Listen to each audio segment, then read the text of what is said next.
찬송가 454장으로 찬송하겠습니다. 454장 찬송입니다.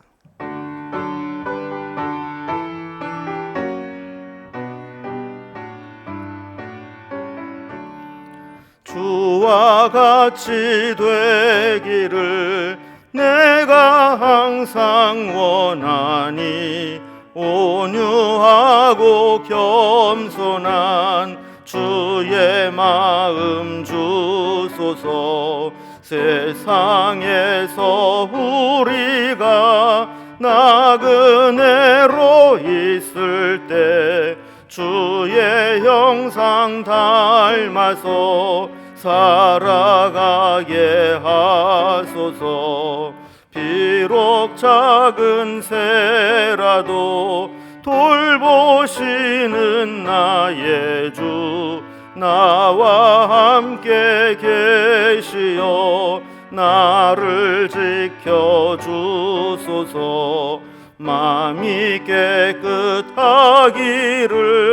내가 항상 원하니 악한 마음을 버리고 살아가게 하소서. 주와 같이 되기를 내가 항상 원하니 주님 뜻을 따라서 살아가게 하소서.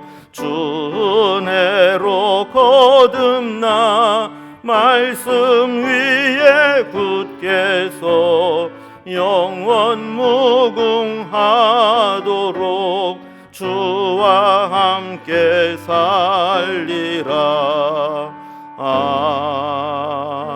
아멘. 아멘. 오늘 함께 나눌 하나님 말씀은 신약성경 데살로니가 전서 1장 1절에서 10절까지 말씀입니다. 데살로니가 전서 1장 1절에서 10절까지 신약성경 328면입니다. 이 말씀을 제가 봉독하겠습니다. 바울과 실로아노와 디모데는 하나님 아버지와 주 예수 그리스도 안에 있는 데살로니가인의 교회에 편지하노니 은혜와 평강이 너희에게 있을지어다. 우리가 너희 모두로 말미암아 항상 하나님께 감사하며 기도할 때에 너희를 기억함은 너희의 믿음의 역사와 사랑의 수고와 우리 주 예수 그리스도에 대한 소망의 인내를 우리 하나님 아버지 앞에서 끊임없이 기억함이니 하나님의 사랑하심을 받은 형제들아 너희를 택하심을 아노라. 이는 우리 복음이 너희에게 말로만 이른 것이 아니라 또한 능력과 성령과 큰 확신으로 된 것임이라. 우리가 너희 가운데서 너희를 위하여 어떤 사람이 된 것은 너희가 아는 바와 같으니라. 또 너희는 많은 환난 가운데서 성령의 기쁨으로 말씀을 받아 우리와 주를 본받는 자가 되었으니 그러므로 너희가 마게도냐와 아가야에 있는 모든 믿는 자의 본이 되었느니라. 주의 말씀이 너희에게로부터 마게도냐와 아가야에만 들릴 뿐 아니라 하나님을 향하는 너희의 믿음의 소문이 각처에 퍼졌으므로 우리는 아무 말도 할 것이 없노라. 그들이 우리에 대하여 스스로 말하기를 우리가 어떻게 너희 가운데에 들어갔는지와 너희가 어떻게 우상을 버리고 하나님께로 돌아와서 살아계시고 참되신 하나님을 섬기는지와 또 죽은 자들 가운데서 다시 살리신 그의 아들이 하늘로부터 강림하실 것을 너희가 어떻게 기다리는지를 말하니 이는 장래의 노하심에서 우리를 건지시는 예수시니라. 아멘. 우리가 어제까지는 레위기의 말씀을 살펴보았고 오늘부터는 신약성경의 데살로니가 전서의 말씀을 묵상하게 됩니다. 우리 교회 유튜브 채널에서 데살로니가 전서 개요 영상을 먼저 보시고 우리 본문을 묵상하면 데살로니가 전서의 전체적인 내용을 훨씬 더 쉽게 이해하고 묵상을 하는데 도움이 됩니다. 간단하게만 좀 설명을 요약해서 드리면 이 데살로니가 교회는 사도 바울이 2차 전도 여행 때 전도하여 세운 교회입니다.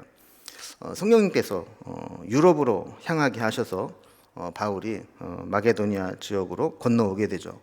거기에 첫 번째 성읍이 빌립보였는데 이 빌립보를 지나서 이 군사도로를 따라서 도착한 곳이 바로 당시 마게도냐의 수도였던 데살로니가였습니다. 여기에 있는 이제 성도들에게 복음을 전하고 뜻하지 않게 복음을 전했던 중에 유대인들의 이 모함과 또 고발로 인해서 야반도주하듯이 데살로니가를 떠나게 되는데, 바울에게는 걱정이 되는 거죠. 신앙이 아직 어린 이 데살로니가 교회에 대해서 갑자기 떠나오면서 염려와 걱정이 컸던 겁니다. 자, 그러던 중에 이 데살로니가 교회에서 내려온 디모데를 통해서 데살로니가 교회에 대한 이야기를 자세히 듣게 됩니다. 신앙의 연조에 비해서 너무 믿음이 좋았고 신앙이 잘 성장하고 있었습니다. 물론 우리가 나중에 살펴보겠지만 그런 교리적인 부분에 있어서 문제점이 없었던 것은 아니지만 전반적으로 신앙이 잘 성장하고 있었다는 이야기를 들으면서 안도하는 마음으로 이 편지를 써서 보내게 됩니다. 오늘 본문은 편지의 서론 부분으로 일반적으로 바울 서신과 그 당시 이제 헬라 지역의 서신서의 양식대로 서론 부분에는 문안 인사와 또 감사의 고백, 그리고 칭찬의 내용, 이런 것들이 담겨져 있습니다. 오늘 본문을 좀 단락별로 구분을 해보면 전체적으로는 서론 부분인데 1절에서 4절까지는 문안 인사와 감사의 기도가 나옵니다. 그리고 5절에서 10절까지는 환난 중에서도 좋은 신앙을 유지하고 있는 데살로니가 교회에 대해서 칭찬하고 감사의 마음을 전하고 있는 것을 보게 됩니다. 이제 오늘 본문을 좀 살펴봅니다. 먼저 1절에서 4절까지 첫 번째 단락은 문안 인사와 감사의 기도의 내용입니다. 데살로니가 전서도 바울이 데살로니가 교회에 보낸 편지로서 서신서의 양식을 따르고 있습니다. 먼저 발신자, 수신자, 그리고 공식적인 문안 인사로 시작합니다. 1절에 이 모든 것들이 들어 있습니다. 1절을 보면 바울과 실루아노와 디모데는 하나님 아버지와 주 예수 그리스도 안에 있는 데살로니가인의 교회에 편지하노니 은혜와 평강이 너희에게 있을지어다 그랬습니다. 데살로니가 전후서는 이제 특이하게도 이 발신자를 3명의 이름을 공통적으로 집어넣고 있습니다. 그래서 앞부분에 노란색 글씨로 보면 바울, 실루아노, 디모데는 편지한다 이러면서 세 사람이 소개되죠. 그 이유는 데살로니가 교회에 전도하는 일부터 교회를 세우는 일에 이 세 사람이 한 팀으로 지금 움직였고 또 교류하고 있었기 때문에 그렇습니다. 좀 멀리서부터 한번 다시 한번 좀 접근을 해보면 1차 전도 여행을 다녀온 후에 그 지역들을 돌보기 위해서 2차 전도 여행을 계획합니다. 그런데 이 마가 요한을 데리고 갈 거냐 말 거냐로 인해서 동역자였던 바나바와 바울이 심히 다투고 서로 선교의 여정이 갈라지게 됩니다. 그래서 바나바는 마가 요한을 데리고 떠나갔고 남아있는 바울은 실라를 데리고 2차 전도 여행을 출발합니다. 여기에서 그 바울과 실루아노와 그랬는데 이 실루아노는 이제 2차 전도 여행을 바울과 함께 떠난 실라를 이야기하는 겁니다. 디모데는 2차 전도 여행을 가다가 루스드라라는 곳에 도착을 했을 때 그 믿음 좋은 디모데를 동역자로 맞이해서 함께 2차 전도 여행에 동행하게 됩니다. 그래서 데살로니가 교회까지 함께 갔었고 또 나중에 데살로니가에 남아 있다가 바울에게 오가면서 그들의 소식을 전해준 역할을 하기도 했죠. 그래서 발신자로 이렇게 바울과 실루아노 그리고 디모데가 이렇게 함께 기록이 되어 있던 겁니다. 자, 그리고 수신자는 하나님 아버지와 주 예수 그리스도 안에 있는 데살로니가인의 교회라고 소개합니다. 이걸 보면 교회는 어떤 건물도 아니고 조직도 아니고 정치 집단도 아닙니다. 하나님 아버지와 예수 그리스도 안에 있는 성도들의 모임이 바로 교회인 것이죠. 그래서 갈라디아 지역에 있는 갈라디아 사람들 중에 예수 믿는 사람들의 모임, 그게 바로 교회라는 것입니다. 자, 그리고 공식적인 문안 인사를 합니다. 은혜와 평강이 너희에게 있을지어다. 이렇게 편지가 시작됩니다. 자, 바울은 아까도 잠깐 짧게 설명을 드렸듯이 데살로니가 교회에 늘 미안한 마음을 가지고 있습니다. 그러니까 왜냐하면 데살로니가 교회에 충분히 양육하고 교회를 세우지 못한 채 유대인들의 이 핍박으로 인해서 도망을 나왔기 때문에 그들이 늘 걱정되고 염려되고 미안한 마음을 가지고 있었던 것이죠.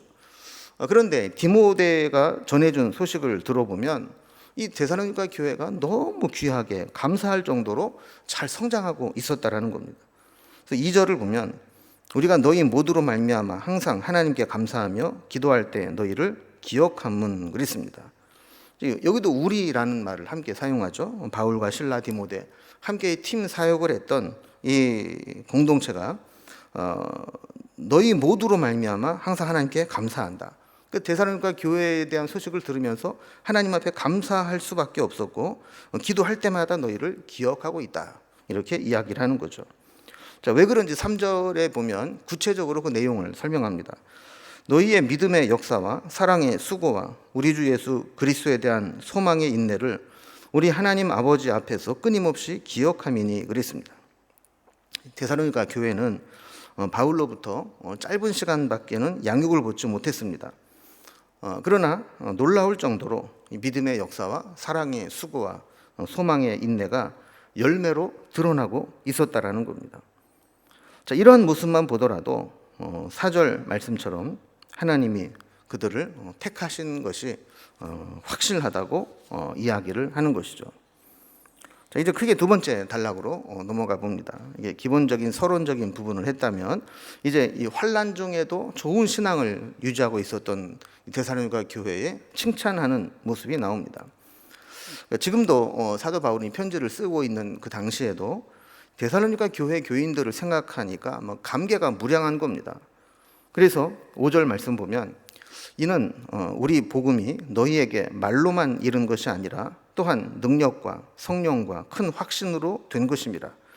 우리가 너희 가운데 너희를 위하여 어떤 사람이 된 것은 너희가 아는 바와 같으니라 그랬습니다. 이 이야기는 무슨 얘기냐면 바울이 데살로니가 교회에 있는 동안에 그들은 말로만 복음을 전하는 것이 아니라는 것이죠. 능력과 성령과 큰 확신으로 복음을 전했다는 겁니다. 그래서 그들에게 자신 있게 이야기를 하는 겁니다. 그래서 우리가 너희 가운데 어떤 사람이 된 것, 이것은 우리가 너희 가운데서 어떻게 처신했는지 너희가 경험해서 우리를 잘 알고 있다. 이렇게 이야기를 하는 거죠. 특별히 6절에 보면 데살로니가 교인들이 많은 환난 가운데서 성령의 기쁨으로 말씀을 받아서 우리와 주를 본받는 자가 되었다 그랬습니다. 말씀을 줄 때마다 그것을 잘 받았고 말씀의 본이 되는 사도 바울을 잘 따랐다라는 거예요. 그럼 우리가 환난을 당하면 이전보다 더 위축되고 가지고 있던 믿음도 포기하는 사람이 생깁니다. 특히 믿음의 뿌리가 약한 사람들은 우리가 이 신앙을 위해서 이렇게까지 환난을 당하고 불이익을 당해야 되나 그러면서 신앙을 포기하기가 쉽다라는 것이죠. 그러나 이 데살로니가 교회 교인들은 신앙의 연조도 매우 짧고 바울로부터 양육을 받은 기간도 얼마 되지 않았지만 박해가 심화되고 환난이 있을 때 그들은 성령의 기쁨으로 말씀을 받고 선교팀과 또 주를 본받는 자가 되었다는 겁니다. 그러니 이것을 회상을 해보면 복음을 전해준 바울의 입장에서는 데살로니가 교회가 얼마나 고맙고 그들의 모습이 얼마나 귀하겠느냐 하는 거예요. 7절에 보면 그러므로 너희가 마게도냐와 아가야에 있는 모든 믿는 자의 본이 되었느니라 그랬습니다. 이것은 그 당시 유럽의 시작이었던 이 그리스 지역 전체의 믿는 자의 본이 되었다라는 겁니다. 이 그리스 지역을 크게 둘로 나눈다면 이 북쪽이 마게도니아 지역이고 남쪽이 아가야 지역입니다. 그런데 이 데살로니가에 있는 교회에 대한 소식이 북쪽 마게도니아와 남쪽 아가야 지역 전체의 모든 믿는 자의 본이 되었다라고 하는 것은 그 당시 그리스 지역의 헬라 문화권의 모든 지역의 본이 되는 교회가 되었다라는 겁니다. 이 데살로니가 교회 교인들의 좋은 믿음의 소문은 들풀처럼 번져갔습니다. 8절을 보면 주의 말씀이 너희에게로부터 마게도냐와 아가야에만 들릴 뿐 아니라 하나님을 향하는 너희의 믿음의 소문이 각처에 퍼졌으므로 우리는 아무 말도 할 것이 없노라 그랬습니다. 그러니까 각처에 구체적인 표현은 없지만 아마 소아시아 지역에도 그리고 로마에까지도 이 데살로니가 교회가 믿은 지 얼마 되지 않았지만 이렇게 좋은 믿음을 가지고 있었다. 각처에 소문이 막 퍼졌다라는 거예요. 그래서 우리는 아무 말도 할 것이 없노라.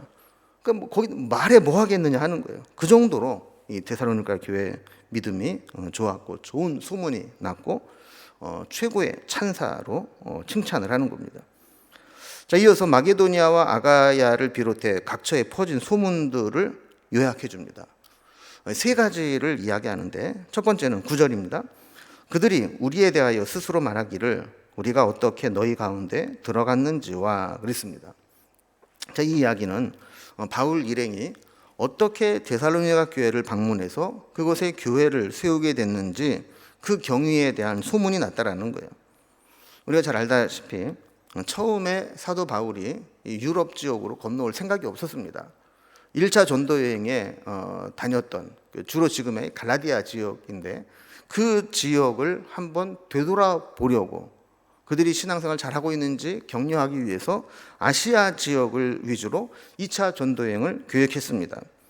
그런데 성령님께서 계속 그 지역으로 가는 길을 막으십니다. 그리고 밀려 오다 보니까 지금 이 마게도니아 지역, 유럽까지 오게 된 겁니다.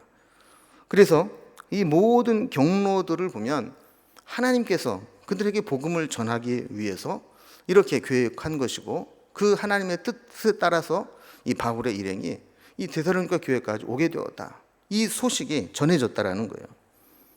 자, 두 번째 소식이 어떤 소식이냐면 이 바울의 일행이 그곳에 서 복음을 전하게 될 때 데살로니가 교인들이 어떻게 그것을 받아들였느냐 하는 소문이 났다라는 거예요. 그래서 9절을 보면 너희가 어떻게 우상을 버리고 하나님께로 돌아와서 살아계시고 참되신 하나님을 섬기는지와 그랬습니다. 그러니까 데살로니가 교인들도 여느 도시 사람들과 다를 바 없이 우상을 섬기고 있었습니다. 그런데 복음을 받아들이고 나서 수많은 박해와 또 방해와 또 핍박에도 불구하고 그들은 과감하게 우상을 다 버리고 하나님을 섬기는 신앙으로 바뀌었다라는 겁니다. 이 소문이 났다는 거예요. 데살로니가 지역에 그 번창한 곳에서 우상을 섬기고 또 환락가에서 음행하고 그렇게 했던 그 사람들이 바울의 복음을 받아들이고 나서 그 모든 생활들을 다 청산하고 다 끊어버리고 하나님께로 돌아와서 하나님을 섬기는 자가 되었다. 이 소문이 났다는 거예요. 세 번째는 데살로니가 교회 교인들이 박해와 고난 속에서도 그들의 신앙은 다시 오실 주님, 이 땅에 다시 오셔서 세상을 심판하실 주님을 기다리며 믿음을 지키고 있었다라는 겁니다. 10절에 보면 또 죽은 자들 가운데서 다시 살리신 그의 아들이 하늘로부터 강림하실 것을 너희가 어떻게 기다리는지를 말하니 이는 장래의 노하심에서 우리를 건지시는 예수시니라 그랬습니다. 이렇게 그들은 환난과 핍박 가운데에서도 다시 오시는 주님, 다시 하나님의 아들이 하늘로부터 강림하실 것을 기다리면서 이 힘든 시기를 이겨냈다라는 겁니다. 물론 이제 우리 데살로니가 전서가 계속 진행이 되면서 데살로니가 교회에 대한 문제점들이 이제 나오기 시작합니다. 그러나 전반적으로 이 데살로니가 교회는 신앙의 연조도 짧고 또 바울이 힘껏 양육해 주지도 못했고 또 큰 기대를 하기도 참 어려운 형편에 있는 교회였지만 들리는 소문에 의하면 참으로 귀하게 믿음이 성장하고 있었고 좋은 소문이 세계 각처에 퍼져나간 그런 모범이 되는 교회였다라는 겁니다. 그렇다면 우리의 신앙은 어떠한가요? 또 우리 교회는 어떤 모습으로 세상에 비춰지고 있나요? 우리가 정말 예수님을 잘 믿는다면 우리의 신앙도 이렇게 소문이 나야 될 것입니다. 누구 옛날 사람이 아니라고, 옛날 알던 사람이 아니라고, 완전히 바뀌어서 주님을 위해 헌신된 삶을 살아가고 있다고. 또 명륜중앙교회, 또 어느 교회, 옛날에 알던 그 교회가 아니라고, 요즘 얼마나 좋은 소문이 났는지 모른다고. 이런 교회가 되어야 마땅하다라는 것이죠. 우리 개인의 신앙도 그렇고 또 우리가 섬기는 교회에 대한 소문도 그렇고 각처에 좋은 소문이 나서 그로 인해서 하나님께 영광을 돌리고 또 많은 길 잃은 세상에서 방황하는 영혼들을 주님께로 이끌어 올 수 있는 그런 교회가 될 수 있기를 주님의 이름으로 기원합니다. 기도하겠습니다. 하나님 아버지, 데살로니가 교회는 바울로부터 복음을 전해 듣고 말씀으로 양육받은 지 얼마 되지 않았지만 그 복음에, 그 말씀에 힘이 있어서 그들의 삶을 바꾸고 그들의 신앙을 아름답게 세워나가는 것을 보게 됩니다. 우리도 얼마나 오랫동안 교회를 다녔느냐를 자랑할 것이 아니라 내가 얼마나 주님을 닮아가고 좋은 믿음의 소문이 세상에 퍼져나갔는지를 살펴볼 수 있도록 인도해 주옵소서. 그래서 우리가 크게 기대할 만한 외적인 요건은 없다 할지라도 주님이 함께 하실 때 좋은 믿음의 소문이 각처에 퍼져나가는 그런 교회, 그런 신앙이 될 수 있도록 인도해 주옵소서. 오늘도 우리의 삶을 주관해 주시고 주님의 뜻을 따르는 삶이 되기를 소망하며 예수님의 이름으로 기도드리옵나이다. 아멘. 각자의 기도 제목들로 자유롭게 기도하시겠습니다.